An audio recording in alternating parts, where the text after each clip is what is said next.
வணக்கம். அனைவரையும் ஆரோக்கியம் நிகழ்ச்சிக்கு வரவேற்கின்றோம். ஒவ்வொரு வாரமும் எங்களுடைய உடல் சார்ந்தும் உளம் சார்ந்தும் ஏற்படக்கூடிய பிரச்சனைகள், அதற்கான காரணங்கள் மற்றும் தீர்வுகள் குறித்து நாங்கள் பேசி வருகின்றோம். இன்றைய ஆரோக்கியம் நிகழ்ச்சியிலும் மிக முக்கியமான விடயம் குறித்து நாங்கள் பேசப் போகின்றோம். இன்றைய தினம் உலக அளவில் ஒரு சிறப்பான விடயமாக கடைபிடிக்கப்பட்டு வருகின்றது. அக்டோபர் 29 உலக பாரிசவாத தினமாக கடைபிடிக்கப்படுகின்றது.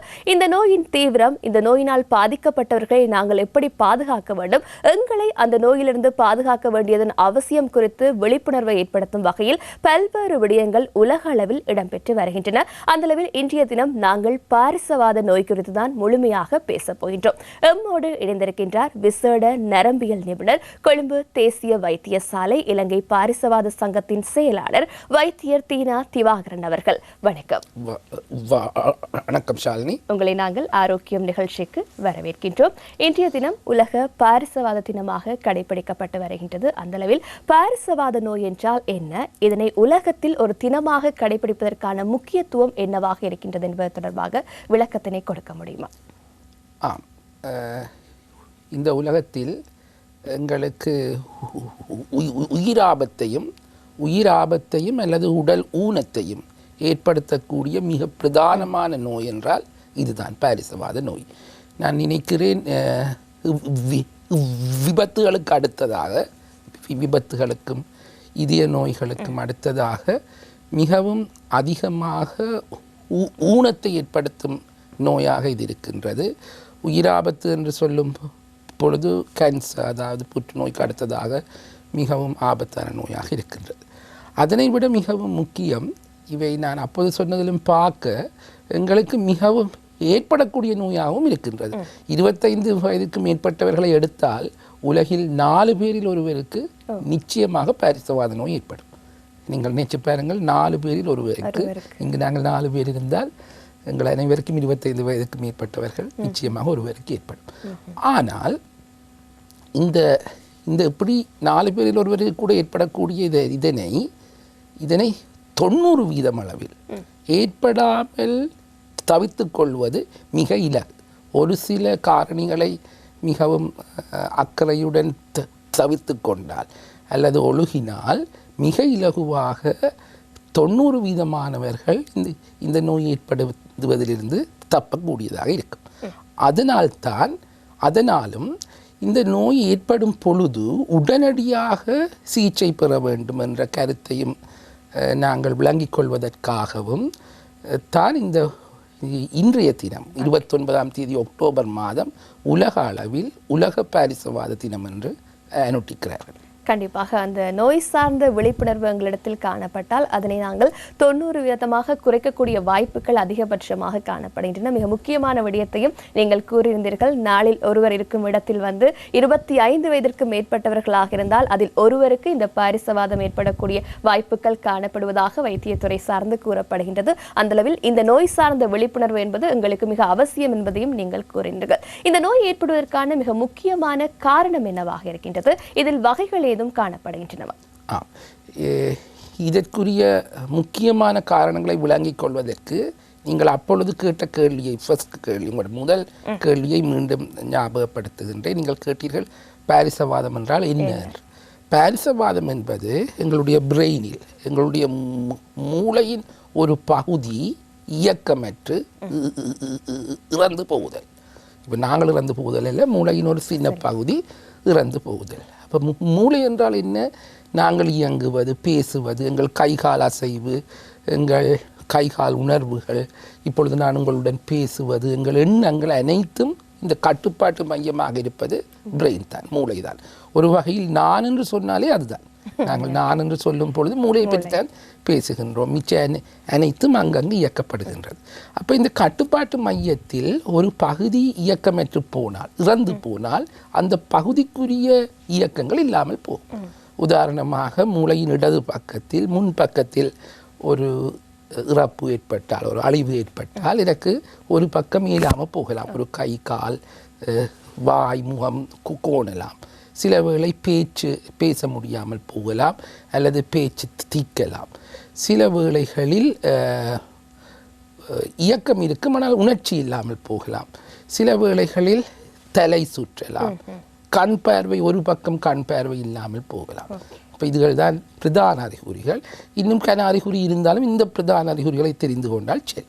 அப்போ அப்படி இயக்கமற்று போனால் என்ன செய்கிறது? அதை நாங்கள் திருப்பி கொண்டாடுறது கஷ்டம். அப்போ அந்த கட்டுப்பாட்டு பகுதி ஒரு பகுதி இயக்கமற்று போனால் அந்த கட்டுப்பாட்டை இன்னொரு பகுதியை எடுக்க வேண்டி வரும். இதுவரைக்கும் அந்த வேலையை செய்யாத பகுதி. ஒரு சிறு உதாரணம் சொன்னால் ஒரு ஒரு ஆஃபீஸில் ஒரு நிறுவனத்தில் ஒரு கட்டுப்பாட்டு மையத்தில் ஒரு மேனேஜர் ஒரு பகுதிக்கு இன்சார்ஜாக இருக்கிறார். அவர் இப்பொழுது இறந்து விட்டார். அப்பொழுது அவருடைய வேலையை செய்ய யாரும் இல்லை. அப்போ அவற்ற இடத்துல இன்னொரு ஆள் செய்ய வேண்டி வரும். ஆனால் இன்னொரு ஆள் செய்கிறது அதே அளவுக்கு அவர் செய்கிற அளவுக்கு உசிதமாக இருக்காது. அப்போ அவரை இறக்காமல் அவரை ஆஃபீஸை விட்டு போகாமல் அவரை வச்சிருக்கிறது முக்கியம். அந்த ஆஃபீஸ் ஒழுங்காக இயங்குறாங்க. அப்போ அதனால்தான் இந்த பாரிசவாதம் ஏற்படுவதை தவிர்த்தால் நல்லது, ஏற்பட்டால் உடனடியாக சிகிச்சை பெறுவது நல்லது. இப்பொழுது ஏன் இப்படி பிரெயினின் ஒரு பகுதி இறக்கிறது, இயக்கமற்று போகிறது என்றால், இரத்தம் எங்களுக்கு பிரெயின் தொடர்ச்சியாக வேலை செய்வதற்கு, மூளை வேலை செய்வதற்கு மூளைக்கு இரத்தம் தேவை, ஆக்சிஜன் தேவை. எங்களுக்கு தெரியும் மூளைக்கலங்கள் எங்கள் மூளைக்கலங்கள் இயங்குவதற்கு ஆக்சிஜன் மிகவும் தேவை. ஒரு 4 நிமிடம் ஆக்சிஜன் இல்லாமல் இருந்தாலே எங்கள் மூளையின் பாகங்கள் இறந்துவிட சான்ஸ் இருக்குது. அப்போ இந்த மூளைக்கு ஆக்சிஜனை கொண்டு போவது எங்கள் பிளட் ஊடாக, இரத்தம் ஊடாக. நீங்கள் கேள்விப்பட்டிருப்பீர்கள், இதயத்திலிருந்து இரத்த குழாய்களுக்கு ஊடாக மூளைக்கு இரத்தம் செல்லுகின்றது. இந்த இரத்தம் செல்லும் இரத்த குழாய்களில் அடைப்பு ஏற்பட்டால், ஒரு குழாயில் அடைப்பு ஏற்பட்டால், அதற்கு அப்பால் இரத்தம் செல்லாமல் இருந்தால், இரத்தமற்று போய்த்தான் பெரும்பாலான பாரிசவாதங்கள் ஏற்படுகின்றன. எனவே முதலாவது வகை பாரிசவாதம் இரத்த அடைப்பு பாரிசவாதம். பாரிசவாதங்களில் 85% பாரிசவாதங்கள் இந்த இரத்த அடைப்பினால் தான் ஏற்படுகின்றது. இங்கும் நாங்கள் பாரிசவாதம் என்று பேசும் பொழுது அதைத்தான் நாங்கள் சொல்லுகின்றோம். சும்மா சொன்னால் வேறொரு அட்ஜெக்டிவும் இல்லாமல் வேறொரு சொல்லும் சொல்லாமல் நான் பாரிசவாதம் என்று சொன்னால் நான் சொல்லுகின்றேன் இரத்த அடைப்பினால் மூளையின் ஒரு பாகத்துக்கு இரத்தம் இல்லாமல் போய் அந்த பாகம் இறந்து போகின்றது. ஆனால் இன்னொரு வகையான பாரிசவாதம் இருக்கின்றது. அது கொஞ்சம் அருமை, இரத்த ஒழுக்கு பாரிசவாதம். நீங்கள் கேள்விப்பட்டிருப்பீங்க, சிறாக்களுக்கு இரத்த குழாய் வெடித்து இரத்தம் ஒழுகுதுண்டு. அப்போ இது இரத்த அடைப்பினாலும் இரத்தம் இல்லாமல் போகலாம். சிலவில் அந்த இரத்த குழாய் வெடித்து இரத்தம் ஒழுகினாலும் அதற்கு அப்பால் இரத்தோட்டம் இல்லாமல் போகலாம். ஆனால் இரத்த குழாய் ஒழுகிக்க வீக்கமும் வரும், அதில் அந்த இரத்தம் ஒழுகி வீக்கம். அப்போ அது இரத்த ஒழுக்கு பாரிசவாதம். இந்த இரத்த அடைப்பு பாரிசவாதத்தை சிகிச்சை செய்யும் விதம் வேறு, இரத்த ஒழுக்கு பாரிசவாதத்தை சிகிச்சை செய்யும் விதம் வேறு. அப்பொழுது நிச்சயமாக ஒரு வைத்தியர் இது எந்த வகை பாரிசவாதம் என்று அறிந்துதான் இதற்கு சிகிச்சை செய்வேன். அப்பொழுது இந்த இரத்த அடைப்பு பாரிசவாதம் தான் இலகுவாக சிகிச்சை செய்யக்கூடியது. ஏனென்றா அடைச்ச உடனே அடைப்பு எடுத்து விட்டீங்கன்னா, இப்போ ஒரு ரோட்டில் ஒரு டிராஃபிக் பிளாக் வருதுன்னு வைப்போம். டிராஃபிக் பிளாக் வந்து கொண்டு இருக்கே ஒரு போலீஸ் வந்து அந்த டிராஃபிக் பிளாக்கை இல்லாமல் பண்ணிட்டாருன்னா ஒன்றும் நடக்காது. அப்போ பாரிசவாதத்துக்கு அவசர சிகிச்சை செய்வது அப்படியான படி.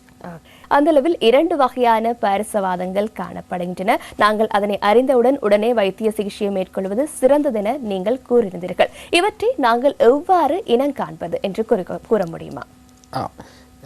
நான் உங்களுக்கு சொன்னேன், இதனை அறிந்தவுடன் உடனடி சிகிச்சை தேவை என்று. அப்பொழுது இதனை இனம் காண்பது மிகவும் இலகுவாக இருக்க வேண்டும் எவருக்கும். அதாவது உங்கள் கல்வி அறிவில் தங்கிராமல் உடனடியாக இனம் காண வேண்டும். அதற்காகத்தான் உலக அளவில் உலக பாரிசவாத சங்கமும் பிற நரம்பியல் நிபுணர்கள் வைத்திய நிபுணர்களும் மிக இலகுவாக அறியும் ஒரு ஒரு ஒரு ஒரு மெத்தடை வைத்திருக்கிறார்கள். அதற்கு FAST, ஃபாஸ்ட் என்று சொல்லுவார்கள். இப்பொழுது அதில் 2 எழுத்துக்களை சேர்ந்து பி ஃபாஸ்ட் என்றால் வேகமாக இருங்கள் என்று சொல்லுவோம் தமிழில். வேகமாக இருங்களேன், அந்த வேகமாக இருங்கள் என்ற இங்கிலீஷ் கருத்திலே ஒரு அர்த்தம் வருது உடனே போகுங்க. பாரதியார் சொல்லுவார், அந்த கடியாரம் ஓடு முன்னோடு என்று. எனக்கு அந்த சொல்லித்தான் ஞாபகம் வருகிறது. பாரதியார் நான் நினைக்கிறேன் பிள்ளைகளுக்கு சொன்னவர், கடிகாரம் ஓடு முன்னோடு என்று. நான் அந்த கடிகாரம் ஓடு முன்னோடு என்ற சொல்லை இங்கு பாரிசவாதத்துக்கு சொல்ல விரும்புகின்றேன். பி ஃபாஸ்ட் என்ற சொல்லில் சில எழுத்துக்கள் இருக்கின்றன. ஃபாஸ்ட் என்றால் FAST. எஃப் என்பது ஆங்கிலத்தில் ஃபேஸை குறிக்கும். அப்பொழுது உங்கள் முகம் ஒரு பக்கம் கோணமாக இருந்தால், திடீரென்று முகம் சொத்தியாக வந்தால், ஆம், உங்கள் அவயவங்கள் உங்கள் கைகள் திடீரென்று இயக்கமற்று போனால் அல்லது உணர்ச்சியற்று போனால், ஒரு பக்கம் ஒரு கை ஒரு கால் கைகால் உணர்ச்சியற்றோ இயக்கமற்று போனால். எஸ் என்பது பேச்சு, ஸ்பீச். உங்கள் பேச்சில் இதுவரை இல்லாத திடீர் மாற்றம் ஏற்பட்டால், திக்குதலோ அல்லது பேச முடியாமல் போனால், வேறு ஒன்றும் யோசிக்க வேண்டாம். இதுக்கு முதல் ஏற்படாட்டி இது பாரிசவாதமாக தான் இருக்கும். பாரிசவாதம் என்றே நிச்சயிக்கொள்ளலாம். டி என்பது டைம் என்பதை, நேரத்தை காட்டுகின்றது. ஏன் அந்த டீயை போட்டார்கள்னா டக்கண்டு ஓடுங்க, டக்கண்டு போகும் டைம். அதான் கடிகாரம் ஓடு என்று சொன்னேன். இப்பொழுது அதில் பிஇ என்று இரண்டு சொற்களை சேர்த்திருக்கிறார்கள். Be fast. பி என்பது பேலன்ஸ். எப்பவுமே தள்ளாட்டம் உள்ளவரை சொல்லல. ஏன்னா சில நேரங்களில் நீங்கள் மது போதை தள்ளாட்டம் பெறும், அதை சொல்லவில்லை. இதுவரைக்கும் இல்லாத ஒருவருக்கு திடீர் தள்ளாட்டம், பேலன்ஸ் பிரச்சனை வந்தால், கண் பார்வையில் திடீர் பிரச்சனை, ஒரு பக்கம் பார்வை இல்லாமல் போனால், அதான் ஐ, கண் என்பது ஐ. அப்பொழுது பி ஃபாஸ்ட் என்றால், பி என்றால் பேலன்ஸ், திடீரென்று தள்ளாட்டம். இ என்றால் ஐ, திடீரென்று கண் பார்வையில் ஒரு பக்கம் இல்லாமல் போவது. எஃப் அதாவது உங்கள் ஃபேஸ், முகம் கோணுவது. ஏ ஆம், உங்கள் கை கால்களில் திடீர் உணர்ச்சி இழப்பு அல்லது இயக்கம் இழப்பு அல்லது ஸ்பீச், பேச்சு தடுமாற்றம். இவை திடீரென்று ஏற்பட்டால் இது வேறு விஷயமாகவும் இருக்கலாம். ஆனால் வேறு விஷயத்தை யோசிக்காதீங்கோ, பாரிசவாதமாக இருக்கலாம் என்று யோசிங்கோ. டைம், உடனடியாக வைத்தியசாலையை நாடுங்கள். எந்த வைத்தியசாலையாக இருக்க வேண்டும்? மிகவும் உங்களுக்கு அண்மையில் உள்ள பெரிய வைத்தியசாலைக்கு செல்வது நல்லது. ஏனென்றால் பாரிசவாதத்தை சிகிச்சை செய்வதற்கு நிச்சயமாக ஸ்கேன், பிரெயின் ஸ்கேன், அட்லீஸ்ட் ஒரு சிடி ஸ்கேன் என்று சொல்ல ஸ்கேனை எடுக்கணும். அப்போ அது எடுக்கக்கூடிய வைத்தியசாலையாக இருக்கணும். அப்போ நீங்கள் யோசிக்கலாம், ஐயோ என்னுடைய இடத்துக்கு பக்கத்தில் பெரிய வைத்தியசாலை இல்லையே என்று. அப்படி யோசிக்க வேண்டாம். இப்பொழுது 2 மெத்தட் இருக்குது. நீங்கள் உங்கள் சின்ன வைத்தியசாலையை அணுகி சொன்னாலும் அவை அங்கிருந்து ஆம்புலன்ஸில் அவசர ஊர்தியில் அனுப்பலாம். அதனை விட இலங்கையின் பல பாகங்களில் இப்பொழுது அந்த இலவச அவசர ஊர்தி சேவை இருக்கின்றது என்று கேள்விப்பட்டிருப்பீர்கள். 1990 என்பது. அதில் இயங்குபவர்களுக்கும் இந்த பாரிசவாதம் பற்றிய விழிப்புணர்வை நாங்கள் அளித்திருக்கின்றோம். அவர்களும் உடனடியாக, அவர்களுக்கு தெரியும் இங்கே சிடி ஸ்கேன் இருக்கின்றது, அவர்கள் நிச்சயமாக உங்களை ஸ்கேன் உள்ள ஒரு இடத்திற்கு கொண்டு செல்வார்கள். அல்லது உங்களிடம் ஒரு வாகனம் இருந்தால், நீங்கள் உடனடியாக நேரடியாக போகக்கூடிய வசதி இருந்தால், நான் சொல்லுவேன், நீங்கள் அந்த உங்கள் மாவட்டத்தில் இருக்கும் பெரிய வைத்தியசாலையை உடனடியாக அணுகலாம். இலங்கையின் பெரும்பாலான மாவட்டங்களில் இப்பொழுது இந்த சேவை இருக்கின்றது.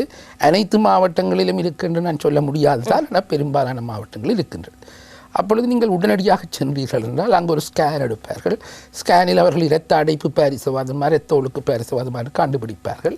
இரத்த அடைப்பு பாரிசவாதமாக இருந்தால் உடனடியாக சில வேளை ஒரு ஊசி மருந்து சிகிச்சை, எல்லோருக்கும் அல்ல, அதுக்குரிய அந்த கால இடைவெளிக்குள் சென்றால் அடிப்பார்கள். இதற்குரிய கால இடைவெளி ஒரு 3 தொடக்கம் 4.5 மணித்தியாலங்கள். நீங்கள் 4.5 மணித்தியாலத்துக்கு மேலே போச்சுனால் செய்யலாம். அப்போ இந்த 4.5 மணித்தியாலத்துக்குள்ளே தான் உங்கள் வைத்தியர் ஸ்கேன் எடுக்கணும், உங்கள்கிட்ட கேள்வி கேட்கணும், உங்கள்கிட்ட அனுமதி கேட்கணும், உங்களை செக் பண்ணணும். அப்போ வைத்தியரையும் கொஞ்சம் நேரம் வேணும், அங்கே உள்ள ஆள் நீங்கள்.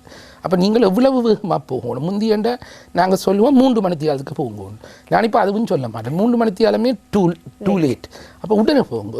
எவ்வளவு எளியாக போகலுமோ அவ்வளவு எளியாக போக வேண்டும். மீண்டும் சொல்லுகின்றேன், பாரிசவாதம் அறிகுறிகள் ஃபாஸ்ட், ஒரு முகம் கோணினால், கைகால் இயக்கம் இழந்தால், பேச்சு தடுமாறினால், திடீரென்று தள்ளாட்டம் ஏற்பட்டால், திடீரென்று கண் பார்வை ஒரு பக்கம் இல்லாமல் போனால், கடிகாரம் ஓடும் முன் பெரிய வைத்தியசாலைக்கு ஓட வேண்டும். அந்த அளவில் எப்படியான அறிகுறிகளை நாங்கள் இனங்காண்பதினூடாக உடனடியாக வைத்தியசாலையை நாட வேண்டும் என நீங்கள் கூறினீர்கள். உடனடியாக நாங்கள் வைத்தியசாலையை நாடியவுடன் எப்படியான சிகிச்சைகள் எங்களுக்கு அளிக்கப்படுகின்றன? அதே போன்று நாங்கள் தாமதமாக சென்றால் எப்படியான முறைகள் வைத்தியசாலையில் எங்களுக்கு கொடுக்கப்படும்? இந்த இடத்தில் நான் சொல்ல வேண்டியது, நான் உங்களுக்கு உடனடியாக செல்ல வேண்டும் என்று சொன்னாலும் சில வேளை உங்களுக்கு வேறு தவிர்க்க முடியாத காரணத்தால் அந்த நேரம் தாண்டினால் செல்ல வேண்டாம் என்று சொல்லவில்லை. எப்படியும் செல்லுங்கள், நேரம் பிந்தினாலும் செல்லலாம். ஆனால் அந்த சொன்னேன், அந்த உடனடியாக நீங்கள் போகக்கூடியதாக இருந்தால் அந்த ஸ்கேன் வசதி, சிடி ஸ்கேன் வசதி, தலைக்கு ஒரு ஸ்கேன் எடுக்கக்கூடிய வசதி உள்ள வைத்தியசாலையாக இருந்தால் அவர்கள் அந்த ஸ்கேனை உடனே எடுப்பார்கள். அதில் இரத்த அடைப்பு பாரிசவாதம் என்று அவர்கள் ஒரு நியமனம் செய்தால் அந்த குறிப்பிட்ட 4.5 மணித்தியாலத்திற்குள் ஒரு ஊசி மருந்தை ஏற்றுவார்கள். அந்த ஊசி மருந்து ஏற்றினால் உங்களுக்கு அந்த அந்த இறப்பு, அந்த அடைப்பை அதை எடுத்துவிடும். நான் சொன்ன அடைப்பாக தான் வருது. அந்த அடைப்பை எடுத்தால் என்ன நடக்கும்? பிரேரத்தை ஓட்டம் ஓகே ஆயிடும். சொன்ன மாதிரி ஒரு ரோட்டில் டிராஃபிக் பிளாக் வருது, பிளாக்கை எடுத்தாச்சு. அப்போ போகும். ஆனால் இந்த இடத்துல ஒரு சின்ன சிக்கல் இருக்குது. என்ன, நீங்கள் இந்த அடைப்பை பிந்தி எடுத்தால் அந்த குறிப்பிட்ட நேரத்துக்கு பிறகு ஊசி மருந்து அடிக்கலான்னா குறிப்பிட்ட நேரத்துக்கு பிறகு அடைப்பை போய் உடைக்க வலிக்கிட்டால் அது இன்னும் அதிக பாதிப்பை இரத்த ஒழுக்கை ஏற்படுத்தலாம். அதனால்தான் இந்த 4.5 மணித்தியாலத்துக்கு பின்னால் ஊசி மருந்து ஏற்றுறீங்க. அப்படி ஏற்றினா சில ரத்த ஒழுக்கு வந்து இப்போ டிராஃபிக் பிளாக்கை நல்லா பிளாக் ஆகினப்போ எடுத்து விட்டோன்னே எல்லாரும் போய் அது ஒரு பெரிய சிக்கலாக வர மாதிரி. அப்போ அதனால்தான் அந்த ஊசி மருந்து அனைவருக்கும் ஏற்றிடாது. அப்போ ஒரு குறிப்பிட்ட பகுதியினருக்கு ஏற்றினால் அவர்கள் முற்றுமுழுதாக நான் சொன்ன ஒரு மேனேஜருக்கு வருத்தம், அந்த மேனேஜருக்கு இப்போ வருத்தம் இல்லாமல் அவரையே இயக்க விடலாம். அப்பொழுது நீங்கள் பார்ப்பீங்கள் உங்களுக்கு ஒரு கை இயலாமல் வந்தது இப்போ எல்லாமே இயலுமாயிட்டுது. அப்போ அது ஒரு பெரிய சந்தோஷமாக இருக்கும். அதே நேரம் இதுக்கு பின்னால் அடுத்து யோசிக்கணும் ஏன் இது ஏற்பட்டது. அப்போ நிச்சயமாக வைத்தியர்கள் மேலதிக பரிசோதனைகளை செய்வார்கள். ஏன் இந்த பாரிசவாதம் வந்தது, ஏன் இந்த அடைப்பு வந்தது, உங்களுடைய இதய வருத்தத்தால் வந்ததா, இரத்த அழுத்த பிரச்சனையால் வந்ததா, அல்லது சீனி சர்க்கரை வியாதியால் வந்ததா, அல்லது நீங்கள் தவறான பழக்க வழக்கங்கள் புகைப்பிடித்தலால் வந்ததா, சில தவறான உணவு பழக்க வழக்கங்கள் அல்லது ஒரு உற்சாகமின்மை ஆக்டிவாக இல்லாத வாழ்க்கை முறையால் வந்ததா, இவற்றை பார்த்து அவர்கள் அதற்குரிய விசேட மருந்துகளை தருவார்கள். இன்னொருக்கா வராமல் இருக்கிறதுக்கு முக்கியமாக கேட்டிருப்பீங்க, அந்த ஆஸ்பிரின் என்ற ஒரு மருந்து இருக்கிறது. அப்படி சில மருந்துகள் இன்னொரு முறை வராமல் இருப்பதற்கு தருவார்கள். அந்த மருந்துகளை தினமும் ஒழுங்காக எடுக்க வேண்டி வரும். என்றால் ஒரு முறை பாரிசவாதம் வந்தால் இன்னொருக்கா வராமல் இருக்கணும். ஒரு முறை நாங்கள் ரோட்டில் போய் நாங்கள் வாகனத்தில் ஆக்சிடென்ட் பட்டால் அந்த ஆக்சிடென்ட் ஏன் வந்தேன்னு யோசிக்கணும். எங்களோட வாகனத்தில் பிரேக்கில் பிரச்சனை இருக்கா, என்ன பிரச்சனை இருக்குன்னு பார்த்து அந்த பிரச்சனை இல்லாத மாதிரி நாங்கள் இயங்கணும். அது ஒரு விஷயம். சரி, இப்போ இரத்த ஒழுக்கு பாரிசவாதமாகவும் இருக்கலாம் சில விட. அதுக்குரிய சிகிச்சை முறை கொஞ்சம் வித்தியாசம். இரத்த ஒழுக்கு பாரிசவாதத்துக்கு அது பெரிய ஒழுக்காக இல்லாட்டில் அது தண்டவாட்டிலேயே மெல்ல மெல்லமாக மாறக்கூடிய சான்ஸ் இருக்குது. பெரும்பாலும் இரத்த அழுத்தம் அதிகரித்து தான் அது வரும். ஆனால் சில அருமையாக தலையில் ஏற்படும் கட்டிகள், இரத்த குழாயில் ஏற்படும் மாற்றங்களும் அதுக்குரிய காரணம். அப்போ அதற்கு சில நேரங்களில் ஒரு நியூரோ சர்ஜன், நரம்பியல் சத்திர சிகிச்சை நிபுணர் சில வேளையில் மிக அருமையாக சில ஆப்ரேஷன் சர்ஜரி செய்ய வேண்டி வரும். அது அந்த இரத்த கட்டி எடுப்பது அல்லது மூளையில் ஒரு சின்ன ஓட்டை போட்டு அந்த அழுத்தத்தை எடுப்பது, அப்படியான சில சிகிச்சை முறைகள் இருக்கின்றன. எதற்கும் அந்த இரத்த அழுத்தம் கூடுது என்றால் அதை மேனேஜ் பண்ணுவதற்கு டாக்டர்ஸ் அட்வைஸ் சொல்லுவினர். அடுத்ததாக நீங்கள் கேட்டீர்கள் பிந்தி போனால் போகாமல் இருக்கலாமா? இல்லை, பிந்தி போனாலும் போகணும். ஏனென்றால் அடுத்த பாரிசவாதம் வராமல் இருக்கும். ஏன்னா நான் சொன்னேன், ஒரு ஆக்சிடென்ட் வந்தோடனே வானத்தை ரிப்பேர் பண்ணையிலாட்டி சின்ன ஆக்சிடென்ட் சின்ன இது வானம் ரிப்பேர் பண்ணையிலாட்டிலும் அடுத்த ஆக்சிடென்ட் வராமல் இருக்கத்தானே வேணும். அப்போ கட்டாயம் வைத்தியசாலைக்கு போக வேண்டும். அந்த உடனடி ஊசி மருந்து இல்லாவிட்டாலும் மற்ற ஆஸ்பிரின் போன்ற மருந்துகளையும் வேறு இதய வருத்தம், சர்க்கரை வியாதி, இரத்த அழுத்தக்கூடிய மருந்துகளை தருவதனால் அந்த பாரிசவாதம் இதை விட அதிகரிக்காமல் இருக்கிறதுக்கும் இன்னொன்று வராமல் இருக்கிறதுக்கும் உதவி செய்யப்படும். இப்போ சில நேரங்களில் அசந்தர்ப்பமாக நாங்கள் பிந்தினபடியாக தன்னும் அல்லது சில ஊசி மருந்து அடித்தும் எங்களுக்கு ஒரு பக்கம் இயலாமல் இருக்கலாம். உடல் அவயவத்தில் ஒரு நான் சொன்ன ஒரு ஊனம் ஏற்பட்டு இருக்கலாம். ஒரு கையிலா ஒரு காலையிலாது பேச முடியாது. இதனையும் நாங்கள் நிச்சயமாக மெல்ல மெல்லமாக முன்னேற்றலாம். இதற்கு உங்களுக்கு சிகிச்சை அளிப்பதற்கு வைத்தியசாலையில் வைத்தியர்கள் தாதியர்களை விட அதற்கென்று சில சுகாதார ஆளுநர் இருக்கின்றார்கள். கேள்விப்பட்டிருப்பீங்க, ஃபிசியோதெரபிஸ்ட், உடற்பயிற்சி சிகிச்சையாளர்கள், அப்படி ஸ்பீச் தெரபிஸ்ட், பேச்சு சிகிச்சையாளர்கள், அப்புறம் ஒக்குபேஷனல் தெரபிஸ்ட். அவர்கள் உங்கள் அவயவத்தில் சில பிரச்சனை இருக்கும் பொழுது அதை எப்படி உங்கள் இசைவாக்கம் அடைவது. உதாரணமாக எனக்கு இந்த ஒரு விரல் கஷ்டமாக இருக்கு. அப்போ என்னால் உணவுகளை வடிவாக எடுத்து இப்படி எடுத்து சாப்பிட முடியாமல் இருந்தால் அவை அதுக்கேற்ற மாதிரி சில அட்ஜஸ்ட்மெண்ட்ஸ் சொல்லி தருவேன். எப்படி சாப்பிட்றது, அதில் ஒரு இதுக்கண்டு ஒரு விசேட உபகரணம், ஒரு ஸ்பூன் வைக்கலாம், கரண்டி, அப்படி சில அட்ஜஸ்ட்மெண்ட் இசைவாக்கத்தை சொல்லி தருப்பவர்களுக்கு ஒக்குபேஷனல் தெரபிஸ்ட் என்று சொல்வார்கள். அப்பொழுது இந்த physiotherapist, speech therapist, occupational therapist இவர்கள் அனைவரும் சேர்ந்து உங்களுக்கு ஏற்பட்ட அந்த இயலாமை ஊனத்தை எப்படி நீங்கள் இம்ப்ரூவ் பண்ணுவது, எப்படி அதை மிகவும் முன்னேற்றுவது என்று சொல்லித் தருவார்கள். அந்த சிகிச்சைகள் மெதுவாக தினமும் செய்து கொண்டு வரும் பொழுது சில வேளைகளில் சில இயலாமைகள் ஏற்பட்டாலும் அதுவும் சில நாட்களில் சில வாரங்களில் மிகவும் அசந்தத்திற்கு சில பேருக்கு சில மாதங்களில் அது மெல்லமாக குணமடையும். அப்பொழுது இவையும் மிகவும் தேவையாகும். அந்த மெட்ட பாரிசவாதம் இரத்த ஒழுக்கு பாரிசவாதத்திலும் அப்படி ஒரு பக்கம் இயலாமல் இருந்தால் இப்படியான உடற்பயிற்சி பேச்சு சிகிச்சைகள் தேவைப்படும். சில வேளை உங்கள் உங்கள் உங்கள் வேலையில் நீங்கள் ஒரு வேலை செய்திருந்தால் அந்த வேலையை அதே மாதிரி செய்ய முடியாட்டில் அதற்கு எப்படி உதவி செய்வது என்பதற்கு சோஷியல் ஒர்க்கர் சமூக சேவையாளர்களும் உள்ளார்கள். இந்த இடத்தில் நான் இன்னொரு விடயமும் சொல்ல வேண்டும். இன்னொரு இந்த சொன்னேன் பாரிசவாதத்துக்கு நீங்கள் அவசரமாக சென்றால் அவர்களோட ஊசி மெத்தால் அந்த அடைப்பை எடுப்பார்கள் என்று. இது மட்டுமல்ல, இன்று உலகம் மிகவும் அபிவிருத்தி அடைந்துள்ளது, முன்னேறியுள்ளது. பல நாடுகளில் ஊசி மருந்தால் எடுக்கவும் இயலாமல் போனால் நீங்கள் டக்கண்டு போனால் ஊசி மருந்து அடிக்கினோம் அப்படியும் அடைப்பெடுபடியில் வைப்போம். அந்த அடைப்பையை எடுக்கிறதுக்குரிய சில விசேட சத்திர சிகிச்சைகளும் இருக்கின்றன. சத்திர சிகிச்சை என்று உடம்பை வெட்டி செய்கிற நினைக்காதீங்கோ. இன்டர்வென்ஷன் என்று சொல்லுவது ஒரு ஒரு ஒரு இரத்த குழாய் களுக்கூடாக ஒரு ஒரு ஒரு ஒரு கம்பியை செலுத்தி வயரை செலுத்தி இதற்குரிய இன்டர்வென்ஷனல் ரேடியோலஜிஸ்ட் என்று இருக்கிறார்கள். கதிரியக்க நிபுணர்களில் இப்படியான இதுகளை செய்யக்கூடிய அனுபவம் பெற்றவர்கள். அவர்கள் அந்த குழாயை செலுத்தி அந்த இரத்த அந்த அடைப்புக்கே சென்று அதை எடுத்து விடுவார்கள். ஆனால் இதுவும் அந்த அந்த அந்த அந்த முதல் சில மணித்துளிகளில் தான் செய்ய வேண்டும். இதை செய்யும் வசதி இலங்கையில் அனைத்து இடங்களிலும் இல்லை. ஆக மிகப்பெரிய வைத்தியசாலைகளில், எங்கள் தேசிய வைத்தியசாலையில், நேஷனல் ஹாஸ்பிட்டலில் உள்ளது. அப்படி நான் நினைக்கிறேன், கண்டியிலும் உள்ளதோ தெரியவில்லை, இருக்கின்றது நினைக்கிறேன். அப்படி சில பெரிய வைத்தியசாலைகளில் அந்த சிகிச்சை கூட இருக்கின்றது. அப்பொழுது உங்களுக்கு நீங்கள் இந்த வைத்தியசாலைகளுக்கு அருகில் இருந்தால் அதுவும் அதிர்ஷ்டமாக இருக்கும். சிலவில் இரத்த அடைப்பு ஊசியால் எடுபடாட்டிலும் அந்த இன்டர்வென்ஷனாலும் கூட எடுக்கலாம். அப்படியும் இருக்கின்றது என்று அறிந்து கொள்வது வேண்டும். நிச்சயமாக. அதாவது நாங்கள் உடனடியாக வைத்தியசாலையை நாடுவதனூடாக எப்படியான சிகிச்சைகள் எங்களுக்கு அளிக்கப்படுகின்றன என்பதாக ஒரு விளக்கத்தையே வைத்தியர் கொடுத்திருந்தார். அதாவது இரத்த அடைப்பினூடாக எங்களுக்கு ஏற்படக்கூடிய பாரிசவாதத்திற்கு குறிப்பிட்ட 4.5 மணித்தியாலத்தில் ஊசி மூலமாக அந்த அடைப்பு எடுக்கப்படுவதன் ஊடாக மீண்டும் எங்களுக்கு அந்த பாரிசவாதம் ஏற்படாமல் தவிர்க்கக்கூடியதாக இருக்கும். அதே நேரத்தில் சில சத்திர சிகிச்சைகளும் வழங்கப்படுகின்றன. அதே போன்று இரத்த ஒழுக்கினூடாக ஏற்படக்கூடிய பாரிசவாதத்திற்கும் சில தருணங்களில் நீங்கள் தாமதமாக சென்றாலும் வைத்தியர்களினூடாக மருந்துகளின் மூலமாக உங்களுக்கான தீர்வுகள் பெற்றுக் கொடுக்கப்பட்டு அது மீண்டும் வராமல் பாதுகாப்பதற்கான சில வழிமுறைகளும் பின்பற்றி சொல்லிக் கொடுக்கப்படுவதாக வைத்தியர் ஒரு சிறந்த விளக்கத்தை கொடுத்திருந்தார். அதே போன்று இந்த கர்ப்பிணி தாய்மார்களுக்கு இந்த பக்கவாதம் ஏற்படக்கூடிய வாய்ப்புகள் காணப்படுகின்றனவா? நீங்கள் கேட்ட கேள்வி மிகவும் நல்ல கேள்வி. ஆனால் கொஞ்சம் சிக்கலான கேள்வி. நான் இதற்கு ஆம் என்று சொல்லவும் விரும்பவில்லை. ஏன்னா அப்படி சொன்னோன்னு எல்லாரும் நிற்கலாம், இன்னும் கர்ப்பிணி தாய்மார்களுக்கு வருமாண்டு இல்லை. நான் சொல்ல விரும்புகிறது, கர்ப்பிணி தாய்மார்களும் மற்றவர்களும் வித்தியாசம் இல்லை. இப்போ உங்களுக்கு சும்மா ஒரு ஆளுக்கு வருமெண்டா அதுக்கு கர்ப்பமாயிருக்க வராதுண்டு இல்லை, அந்த நேரம் வரலாம். அப்பொழுது மிக அருமையாக சில கர்ப்பிணி தாய்மார்களுக்கு அப்படி வருவதையும் பார்த்திருக்கின்றோம். ஆனால் அவர்களுக்கும் இதே வகையான சிகிச்சை முறைகள் அளிக்கலாம்.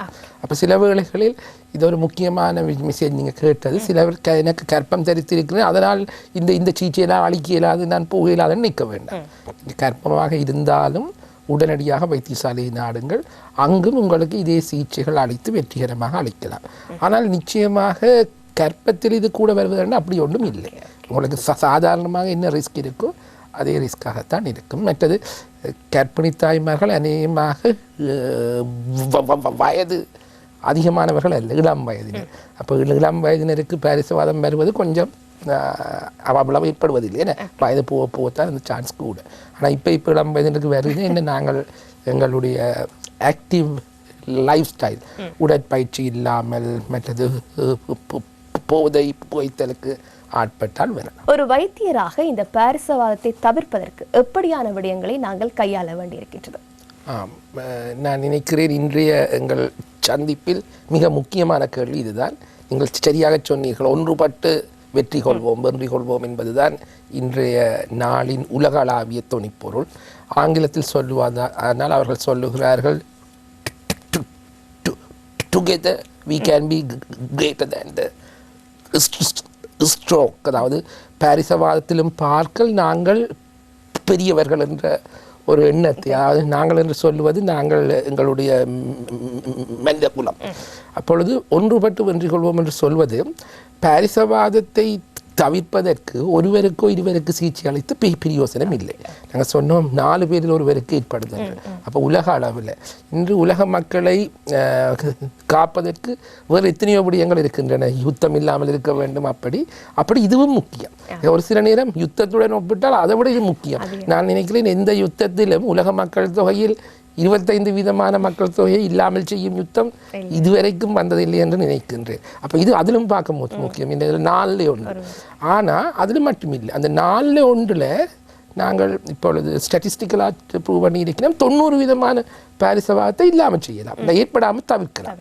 அப்போ நிச்சய பாருங்க, உலக மக்கள் தொகையில் 25% ஏற்படக்கூடிய ஒரு ஆபத்தை அதில் 90% கிட்டத்தட்ட 22% ஆக்களுக்கு ஆபத்தை இல்லாமல் ஆக்கலாம். அப்போ இந்த ப்ரிவென்ஷன் என்னென்று தவிர்க்கலாம் என்றதுதான் மிகவும் முக்கியம்.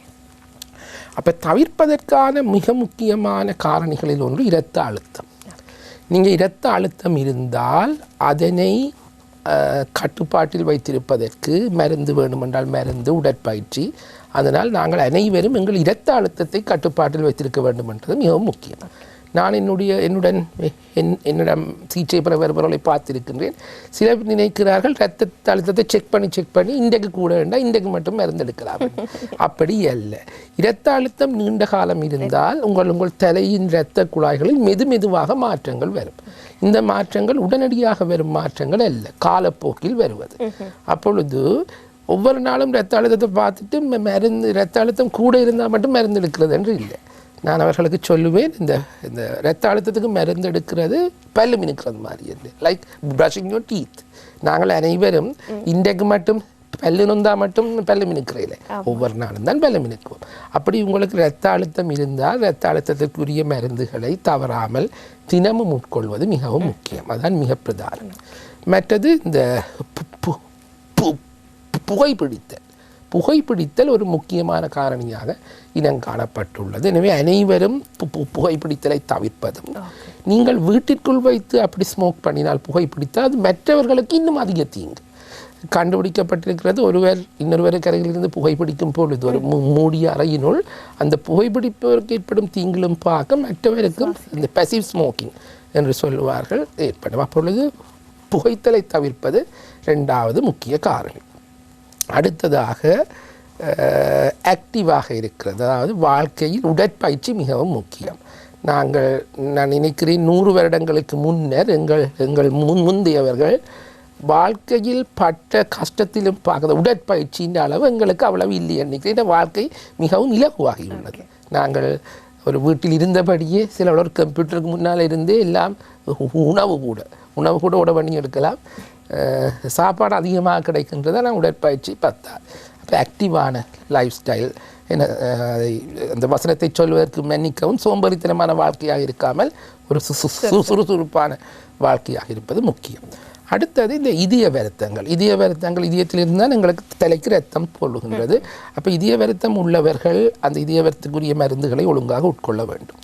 மற்றது நீங்கள் கேள்விப்பட்டிருப்பீர்கள் அத்திரோஸ்க்ளரோசிஸ் என்று இரத்த குழாய்களில் கொழுப்பு அடைத்தல். அது ஒரு மிக முக்கியமான பிரச்சனை. அப்போ இரத்த குழாய்களை கொழுப்படைப்பதற்கு காரணம் அகெயின் ஆக்டிவ் லைஃப் ஸ்டைல் இல்லாமல் இருப்பதாக இருக்கலாம், அல்லது உங்கள் அளவில் கொழுப்பின் அளவு, கொழுப்பில் நல்ல கொழுப்பு தீய கொழுப்பட்டு இருக்கிறது, தீய கொழுப்பின் அளவு கூடுதலாக இருந்தால் வரலாம். அப்பொழுது அதனை செக் பண்ணி அதற்குரிய மருந்துகள் சில வேளை எடுக்கலாம். உங்கள் பரம்பரையில் அந்த கொழுப்பின் அளவு கூடும் வருத்தங்கள் இருந்தால் அதற்கும் மருந்தெடுக்க வேண்டும். இதனை விட நான் சொன்னேன் சீனி வருத்தம், சர்க்கரை வியாதி கட்டுப்பாட்டில் இல்லாமல் ஒரு நாள் கூடவாகவும் ஒரு நாள் ரங்கியும் இருந்தாலும் வரலாம். சர்க்கரை வியாதியை ஒரு மட்டத்தில் கட்டுப்பாட்டில் வைத்திருப்பது மிகவும் முக்கியம். இதனை விட இன்னும் பல காரணிகள் உள்ளன. இப்பொழுது என்வாயன்மெண்டல் பொல்யூஷன், சூழல் மாசடைதலை பற்றி பெரிய அளவில் பேசுகிறார்கள்.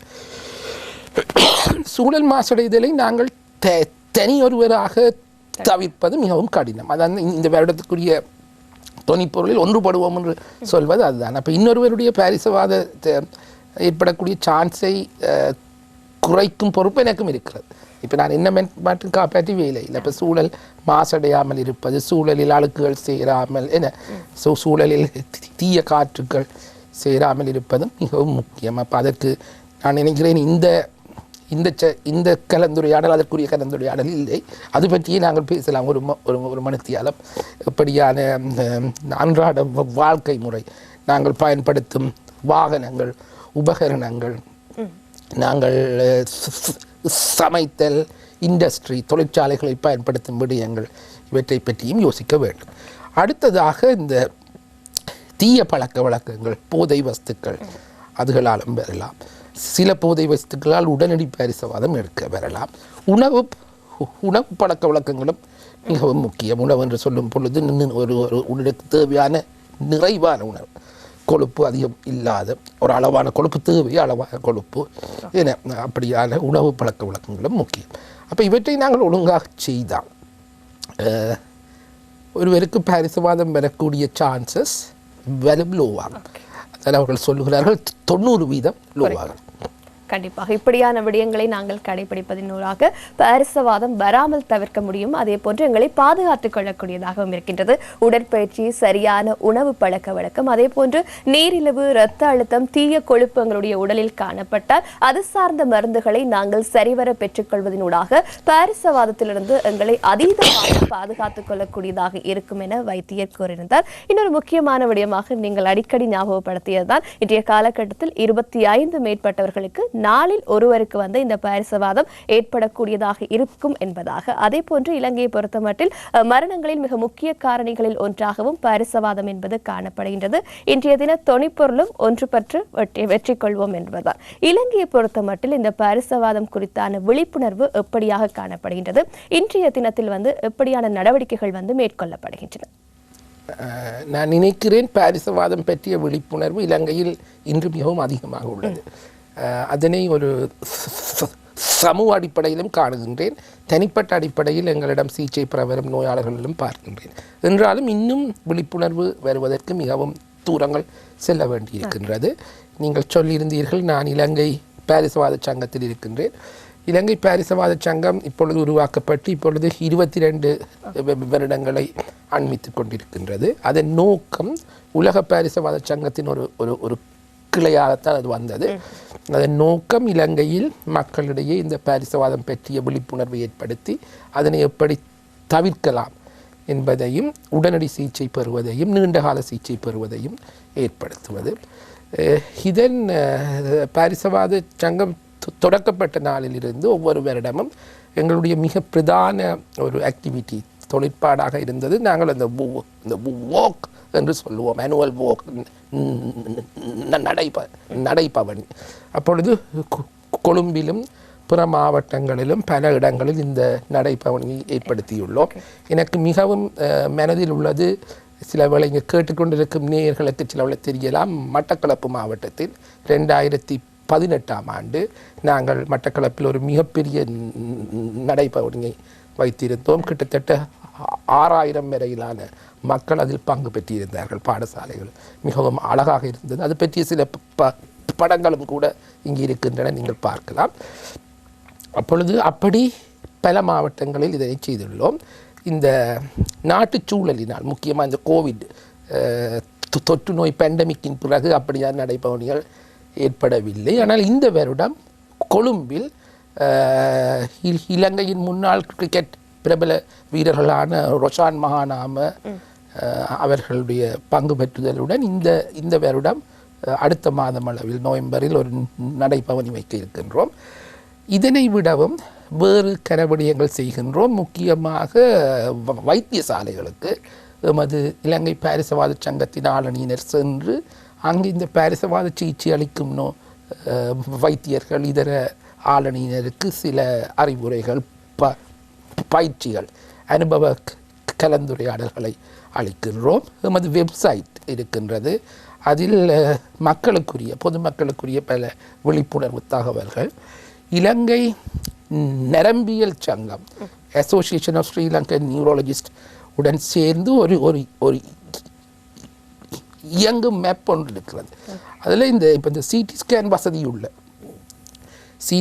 வசதியுள்ள அதாவது பாரிசவாதத்துக்கு உடன் சிகிச்சை அளிக்கும் வைத்தியசாலைகள் எங்கு உள்ளன என்றும் அந்த மேப்பில் கண்டுபிடிக்கலாம். இப்போ உங்களுக்கு இணைய வசதி இருந்தால் சிலவில் அந்த மேப்பை போட்டும் கண்டுபிடிக்கலாம், இது உங்களுக்கு கிட்ட உள்ள ஹாஸ்பிட்டல் என்று. இதனை விட இடைக்கிடை விழிப்புணர்வு சம்பந்தமான மீடியா ரிலீசஸ் அறிக்கைகள் விடுவது, இப்படியான இன்று நாங்கள் பேசிக்கொண்டிருப்பதும் இப்படியான ஒரு விடயம். நாங்கள் தமிழில் பேசுகின்றோம், ஆனால் சிங்கள ஊடகங்களில் இதனைப் போல பல விழிப்புணர்வு நிகழ்ச்சிகள் அடிக்கடி ஏற்படுகின்றன, ஆங்கில ஊடகங்களிலும். அப்பொழுது எங்கள் தலைவர் டாக்டர் ஹர்ஷ குணசேகர இருக்கின்றார். முன்பு பல தலைவர்கள், அவர்கள் மிகவும் ஆக்டிவாக இதில் பணியாற்றிக் கொண்டிருக்கின்றனர். நாடு பூராகவும் பல விழிப்புணர்வு நடவடிக்கைகள் முன்னெடுக்கப்பட்டு கொண்டிருக்கின்றன. இந்த பாரிசவாதம் குறித்தான விழிப்புணர்வு ஒவ்வொருவருக்கும் அவசியம் என்பதால், அதே போன்று டாக்டர், ஒரு முக்கியமான கேள்வியாக இருக்கின்றது. ஒருவருக்கு உடனடியாக இந்த பாரிசவாதம் வீட்டில் ஏற்பட்டு விட்டால் இன்னொருவர் எப்படியான முதலுதவியை செய்ய முடியும் என்று கூற முடியுமா? நான் நினைக்கிறேன், ஒரு பொதுமகன் என்ற அடிப்படையில் நீங்கள் கேட்கும் கேள்வி மிகவும் முக்கியம். உடனடியாக முதலுதவி. ஆனால் அதை பற்றி கணக்க சொல்ல எனக்கு விருப்பம் இல்லை. என்னென்னா அதை கணக்க சொன்னால் அதை செய்து கொண்டு நாங்கள் ஹாஸ்பிட்டலுக்கு போகாமல் இருந்தால் அது பிள்ளை. அப்போ பாரிசவாதம் ஏற்பட்டால் செய்யக்கூடிய மிக பிரதான வேலை ஹாஸ்பிட்டலுக்கு போகிறது. இந்த இடத்துல டாக்டரை தேடி போக வேண்டாம் என்றும் ஒரு சொல்ல விரும்புகிறேன். இப்போ ஒரு டாக்டரை தான் சந்திக்கணும், இந்த டாக்டர் மிகவும் பிரபலியமான டாக்டர், அவரை தேடி போகணும் என்றும் வேலை இல்லை என்று அவர்கிட்ட ஊசி மருந்தும் இருக்காது, ஸ்கேனும் இருக்காது. அப்போ நிச்சயமாக ஹாஸ்பிட்டலுக்கு போகிறது முக்கியம். ஆனால் உடனடியாக என்ன செய்ய வேண்டும்? சில பிராக்டிக்கல் விஷயம் இருக்கு. உதாரணமாக ஒரு ஒரு சீனி வருத்தம் உள்ளவர், சர்க்கரை வருத்தம் உள்ள ஒருவருக்கு ஒரு பக்கமே இல்லாமல் வருதுன்னு வைப்போம். அப்போ என்னவா இருக்கலாம்? இது பாரிசவாதமாக இருக்கலாம். ஆனால் அவரின் இரத்தத்தில் சர்க்கரை அளவு இறங்கி இருக்கலாம். அப்போ நீங்கள் உடனே அதை உங்கள்கிட்ட ஒரு அந்த மெஷின் இருந்தால், அந்த கையில் சர்க்கரையை பார்க்கும் மெஷின் இருந்தால் அதை பார்த்து உண்மையாக சீனி இறங்கி இருந்தால் ஒரு கப்பில் தேத்தண்ணி போட்டு கொடுக்குறது, என்ன சீனி போட்டு தேத்தண்ணி கொடுக்குறது, அல்ல ஒரு குளுக்கோஸ் கொடுக்குறது பெரிய யோசனை இருக்கும். அப்போ அப்படியான சில விஷயங்கள் வேணும். ரெண்டாவது விஷயம், ஒருவருக்கு சிலவள ஒரு கால் கை இயலாமல் போகுது திடீரென்று, அவரை ஒரு சரியான ஒரு இடத்தில் வைக்கிறது, ஒரு படுக்கிற நிலையில் போட்டு ஒரு ஒரு ஒரு ஒரு ஒரு வீல் சேரில் கொண்டு போகாமல் ஒரு ஸ்ட்ரெச்சரில் கொண்டு போகிறது நல்ல. வீல் சேரில் கொண்டு போய் அவர்கிட்ட கை எங்கேயாலும் அடிபட்டு மடங்கி இன்ஜரி வராமல் இருக்கணும். மற்றது அவரை அமைதிப்படுத்துறது முக்கியம். ஏன்னா அவர் திடீரென்று வந்தோடனே அப்போ நிச்சயமாக இது நல்லா வரும், நிச்சயமாக மாறும், நாங்கள் ஹாஸ்பிட்டலுக்கு போக போகிறோம், கட்டாயம் மாறும் என்ற ஒரு தன்னம்பிக்கையை ஊட்டுறது சரியான முக்கியம். மிக அருமையாக பாரிசவாதத்தில் அந்த ஃபிட்ஸ் வருவதும் உண்டு. நீங்கள் கேள்விப்பட்டிருப்பீங்க, நாங்கள் முன்பு பேசியுள்ளோம் அந்த ஃபிட்ஸ் நோய், வலிப்பு. அப்போ வலிப்பு வந்தவருக்கு அளிக்கக்கூடிய முதலுதவி சிலதுகள் இருக்கின்றன. வலிப்பு வந்து நின்றோன்னு அவர் ஒரு பக்கமாக இடது பக்கமாக ஒரு கழிச்சு வைக்கிறது, நேர விடாமல். நேர விட்டால் அவருக்கு சக்தி வந்தால் அவருடைய சக்தி நெஞ்சுக்குள்ளே போயிடும், ஆஸ்பிரேஷன் என்று சொல்லுவார்கள். அப்படி வராமல் ஒரு கழித்து விடுவது முக்கியம். அவருடைய கைகாலில் அசைவுகள் இருந்தால் அதனால் அவருக்கு இன்ஜரி வராமல், இன்னத்தோடையாவது அடிபடாமல், பக்கத்தில் இரும்பு சாமானோ கத்தி இருந்தால் அதை தள்ளி வைக்கிறது, ஒன்றோடைய இன்ஜரி வராமல் இருக்கிறது முக்கியம். அப்படி சின்ன சின்ன முதலுதவி இருக்கிறது. ஆனால் இதுகளை சொல்லி அந்த வைத்தியசாலைக்கு செல்லும் நேரத்தை போடுவது எனக்கு விருப்பம் இல்லை. அப்பொழுது உங்கள் ஊரில் அந்த இலவச அவசர உதவி சேவை இருந்தால் அதனை அழைப்பது மிகவும் பிரயோசனமாக இருக்கும். 1990 என்று நினைக்கிறேன். நிச்சயமாக சிறிய சிறிய முதலுதவிகள் காணப்பட்டாலும் கூட நாங்கள் உடனடியாக வைத்தியசாலையை நாடுவதுதான் சிறந்தது என வைத்தியர் கூறியிருந்தார். இன்றைய தினம் உலக பாரிசவாத தினமாக கடைபிடிக்கப்படுகின்றது. பாரிசவாதத்தின் தீவிரம் இன்று உலகளவில் எப்படி காணப்படுகின்றது, எங்களை நாங்கள் எப்படி பாதுகாத்துக் கொள்ள வேண்டும், இதற்கான காரணங்கள் என்னவாக இருக்கின்றன போன்ற பல தெளிவான விளக்கங்களை இன்று எம்மோடு இணைந்து வழங்கியிருந்தார் விசேட நரம்பியல் நிபுணர், கொழும்பு தேசிய வைத்தியசாலை இலங்கை பாரிசவாத சங்கத்தின் செயலாளர் வைத்தியர் தீனா திவாகரன் அவர்கள். உங்களுக்கு நாங்கள் எங்களுடைய நன்றியை தெரிவித்துக் கொள்கின்றோம். நன்றி. மீண்டும் அழைத்ததற்கு வசந்தம் டிவிக்கும் ஷாலினிக்கும் மிகவும் நன்றி. அதுவும் இன்று அதே நாளில், உலக பாரிசவாத நாளிலேயே இந்த ப்ரோக்ராம் நிகழ்ச்சி நடப்பது எனக்கு மிகவும் இரட்டிப்பு மகிழ்ச்சியாக உள்ளது. இதன் பிரயோசனத்தை பயனை அனைவரும் பெறுவார்கள் என்று நம்புகின்றேன். கண்டிப்பாக ஒவ்வொரு வருடமும் அக்டோபர் 29 உலக பாரிசவாத தினமாக காணப்படுகின்றது. இன்று நாங்கள் அது குறித்தான விழிப்புணர்வை தான் உங்களுக்கு வழங்கியிருந்தோம். நீங்களும் உங்களை இந்த நோயிலிருந்து பாதுகாத்துக் கொள்ளுங்கள். இன்று எங்களுக்கு வைத்தியர் வழங்கிய அறிவுரை எல்லோருக்குமே பயனுள்ளதாக அமைந்திருக்கும் என்ற நம்பிக்கையில் அடுத்த ஆரோக்கியம் நிகழ்ச்சியில் உங்களை நாங்கள் சந்திக்கின்றோம். நன்றி, வணக்கம்.